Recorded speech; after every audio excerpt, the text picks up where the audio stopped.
மைவி ஃபேஷன் பார்க்குற எல்லாருக்கும் ஒரு பெரிய ஹாய். இன்றைக்கான வீடியோ பார்த்திங்க அப்படின்னா, என்னோட பழைய கொலுசை கொடுத்துட்டு நான் இன்னொரு புது கொலுசை வாங்கினேன். இந்த டைமில் யாரும் கொலுசு கொடுத்துட்டு கொலுசு வாங்க போகிறீங்க அப்படின்னா இந்த வீடியோவை கொஞ்சம் பார்த்துட்டு போங்க. ஸோ கண்டிப்பாக யூஸ்ஃபுல்லாக இருக்கும். நம்ம சேனலில் நிறைய கோல்டு ரிலேட்டடான வீடியோஸ், அதுக்கப்புறம் நிறைய மணி இன்ஃபர்மேஷன், சேவிங்ஸ் நிறைய போட்டுகிட்டே இருக்கேன். ஸோ எல்லோரும் நிறைய யூஸ்ஃபுல்லாக இருக்குங்கிற கமெண்ட்லாம் கொடுத்துருக்கீங்க. தேங்க்யூ ஃபார் உங்களுடைய வேல்யூபிளான கமெண்ட்ஸ்க்கெலாம். ஸோ இன்றைக்கான வீடியோவை பார்த்துடலாம். அதுக்கு முன்னாடி சேனலை சப்ஸ்கிரைப் பண்ணி வச்சுக்கோங்க. அதை விட முக்கியமான விஷயம், வீடியோவை தொடர்ந்து ஸ்கிப் பண்ணாமல் பாருங்கள். ஸோ பொதுவாக பார்த்தோம் அப்படின்னா, நம்ம தங்கம் வாங்கும்போது பியூரிட்டி என்ன, வேஸ்டேஜ் என்ன, எவ்வளோ கிராம்ஸ் கழிக்கிறாங்க அப்படிங்கிற கல்லுக்கு எவ்வளோ கழிக்கிறாங்க, எவ்வளோ எடை போடுறாங்க, இது மாதிரி வாங்கும்போதும் விற்கும்போதும் நம்ம தெரிஞ்சுக்கிட்டு நம்ம அதை கேட்டு வாங்குவோம். ஆனால் வெள்ளியில் நம்ம அவ்வளோவா வெள்ளி வாங்கும்போது பியூரிட்டி என்ன, அது எவ்வளோ கவனிக்கணும், என்னென்ன மாதிரி விஷயங்கள்லாம் தெரிஞ்சுக்கணும் அப்படிங்கிறத நம்ம எதுவுமே கான்சென்ட்ரேட் பண்ணுறது கிடையாது. ஆனால் வெள்ளி வாங்கும் போதும் இதெல்லாம் நம்ம தெரிஞ்சுக்கிட்டு தான் வாங்குறது தான் நல்லது. ஸோ இப்போ இந்த வெள்ளி பொருட்களை நம்ம வாங்கும்போது நம்ம கொஞ்சம் கவனமாக வாங்கணும் அப்படின்னா, கண்டிப்பாக விற்கிறப்பவும் கண்டிப்பாக நம்ம கூடுதலான விலை கொடுத்து நம்ம வாங்கிக்கிறதுக்கு ஒரு லாபம் கிடைக்கிறதுக்கு ஒரு நல்ல வழி இருக்குது. நான் என்ன சொல்கிறேன்னு உங்களுக்கு புரியுதா? இப்போ ஒரு 200 கொடுத்து நம்ம பழசு எடுப்போம் அப்படின்னு சொன்னாங்க அப்படின்னா, நம்ம ஒரு 230 ரூபா 240 ரூபா இது மாதிரி ஏதாவது பேசி நம்ம வாங்குறதுக்கும் கண்டிப்பாக வழி இருக்குது. அதுக்கு என்னன்னா ரீசன் பார்த்தீங்கன்னா, நம்ம வாங்குறப்பவே நல்ல தரமாக எப்படி இருக்குது அப்படிங்கிறத செக் பண்ணி வாங்கணும். ஸோ தங்கத்தை கம்பேர் பண்ணும்போது பார்த்திங்க அப்படின்னா, வெள்ளி எல்லாராலையும் இப்போ வாங்கிட முடியும். ஸோ அந்த அளவில் தான் நம்ம இருக்கோம். இப்போ இருக்க காலகட்டத்தில் பார்த்திங்கன்னா, வெள்ளியோட விலையும் ரொம்ப ஹையாக போய்கிட்டே தான் இருக்குது. ஸோ நாளுக்கு நாள் அதுவுமே சேஞ்ச் ஆகுது. முன்னாடி ஏறுறதோ அப்புறம் கொஞ்சம் குறையிறதோ இந்த மாதிரியே இருக்குது. ஸோ இது என்னுடைய பாப்பாவோட கொலுசு. ஸோ அந்த பழைய கொலுசை கொடுத்துட்டு தான் நான் அந்த புது கொலுசு வாங்குகிறேன். ஸோ பழைய கொலுசை அவங்க தள்ளி வைக்கும் போதே பாருங்கள், அது எவ்வளோ உங்களுக்கு திக்னஸ் இருக்குது அப்படிங்கிறதையும், இந்த புது கொலுசு பாருங்கள் எவ்வளோ தின் லேயராக தான் என்னால் எடுக்க முடிஞ்சிச்சு.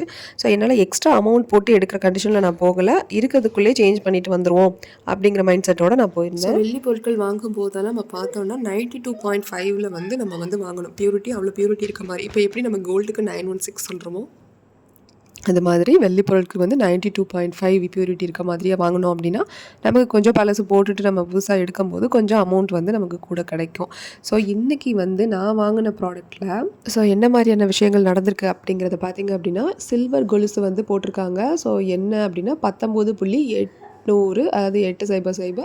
ஸோ ரேட்டு பார்த்திங்க அப்படின்னா 290 ரூபா ரேட்டில் இருக்கும்போது நான் போய் வாங்கியிருக்கேன். அதோட டோட்டல் அமௌண்ட் போட்டுட்டாங்க. ப்ளஸ் 6415 சில்லறை போட்டிருக்காங்க. அடுத்தது பார்த்திங்க அப்படின்னா, அந்த கொலுசு முத்து இருக்குது பார்த்தீங்களா, அதையும் அதில் மென்ஷன் பண்ணியிருப்பாங்க. அது ஒரு 4 கிராம் சம்திங் இருக்கும், அதையும் போட்டிருப்பாங்க. 4.5 கிராம் இருக்கா. ஸோ அதுக்கு தனியாக 290 அப்படின்னு வெயிட்டு போட்டு அதுக்கான ரேட்டு போட்டு அதுக்கான அமௌண்ட்டையும் போட்டிருக்காங்க. ஸோ இப்போ இது மொத்தமாக பார்த்தோம் அப்படின்னா ஒரு 24 கிராம் பக்கம் தான் இருக்கும் இந்த நான் கொடுத்த புதுசாக எடுத்திருக்க இந்த கொலுசு.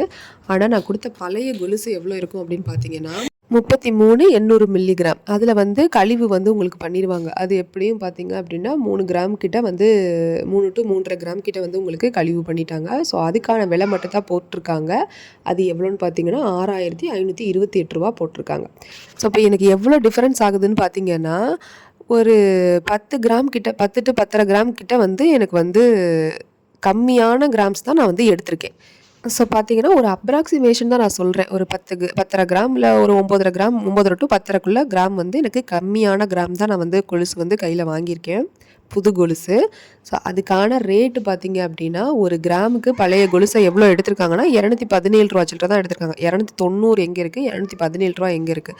ஸோ அதுக்காக தான் நான் முக்கியமாக சொல்கிறேன். ஸோ கொலுசு புது கொலுசு எடுக்க போகிறோம், பழையசை போட்டுட்டு பழைய பொருள் வெள்ளி பொருள் கொடுத்துட்டு புதுசு எடுக்க போகிறோம் அப்படின்னா நம்ம தான் மோஸ்ட்லி என்ன ஆகும் அப்படின்னா நஷ்டமாகும். ஸோ அதனால் நல்ல ரேட் இன்னும் ஏறினதுக்கப்புறம் நீங்கள் பழைய கொலுசை சேல் பண்ணுறது, பழைய வெள்ளி பொருட்களை சேல் பண்ணுறது, இந்த மாதிரியான விஷயங்கள்லாம் முடிஞ்ச அளவுக்கு பார்த்தீங்க அப்படின்னா தங்கமே வாங்க முடியல அப்படிங்கிறவங்களுக்காக கூட டிஜி சில்வர்னு ஒரு ஆப்ஷன் வந்திருக்கு. அதுலையாவது வெள்ளியையாவது சேமிக்க பழகுங்க. ஏன்னா ஃப்யூச்சர் கோல்டு வெள்ளி அப்படிங்கிற மாதிரிலாம் சொல்கிறாங்க. ஸோ எல்லாமே விலை ஏறிக்கிட்டே இருக்குது. ஸோ நாளைக்கு ஏதாவது கையில் வச்சுருக்கிறதுக்கும் எதுவுமே இல்லாமல் இருக்க போகிறதும் நம்ம கையில் தான் இருக்குது. ஸோ பார்த்துக்குங்க. வெள்ளியாக இருக்கட்டும், தங்கமாக இருக்கட்டும், எதுவாக இருந்தாலும் நம்ம பேரம் பேசலைன்னா அவங்க எதுவுமே தரமாட்டாங்க. நம்ம போட்டு கொடுக்குறது நம்ம வாங்கிட்டு வந்தோம்னா நம்மளுக்கு தான் லாஸ். முக்கியமான விஷயம் பார்த்தீங்க அப்படின்னா, நான் ஒரு 500 எனக்கு திருப்பி ரீஃபண்ட் பண்ணணும் அப்படின்னு நான் பேசினதுக்கப்புறம் எனக்கு ஒரு 500 ரீஃபண்ட் பண்ணாங்க. ஸோ அதுலேயுமே இன்னும் அவங்களுக்கு நிறைய லாபம் தான் இருந்திருக்கும். அது எனக்கு நல்லாவே தெரியுது. ஸோ 1500 நீங்கள் தர மாதிரி இருக்குது அப்படிங்கிற மாதிரி ஃபஸ்ட்டு ஒரு எஸ்டிமேஷன் கொடுத்தாங்க. 2வது டைம் பார்த்தீங்க அப்படின்னா இல்லை நாங்கள் தர்றோம் 500 அப்படிங்கிற மாதிரி அவங்களும் அது ஒரு 500 ரவுண்ட் பண்ணவும் இல்லை, 400 ரவுண்ட் பண்ணி தந்தாங்க. இல்லை அது 500 ரவுண்ட் பண்ணுங்க அப்படின்னு நான் சொல்ல தான் அவங்க ஒன்று ஒன்றும் செஞ்சாங்க. ஸோ நம்ம சொல்கிறது தான் எல்லாமே இருக்குது. கடைசியாக ரீஃபண்ட் வாங்கும்போது நம்ம கொஞ்சம் பேசினா நமக்கு கொஞ்சம் அமௌண்ட். ஸோ இந்த வீடியோ உங்களுக்கு கண்டிப்பாக ஏதாவது ஒரு வகையில் யூஸ்ஃபுல்லாக இருந்திருக்கும். யூஸ்ஃபுல்லாக இருந்துச்சு அப்படின்னா சப்ஸ்கிரைப் பண்ணி வச்சுக்கோங்க. தேங்க்யூ.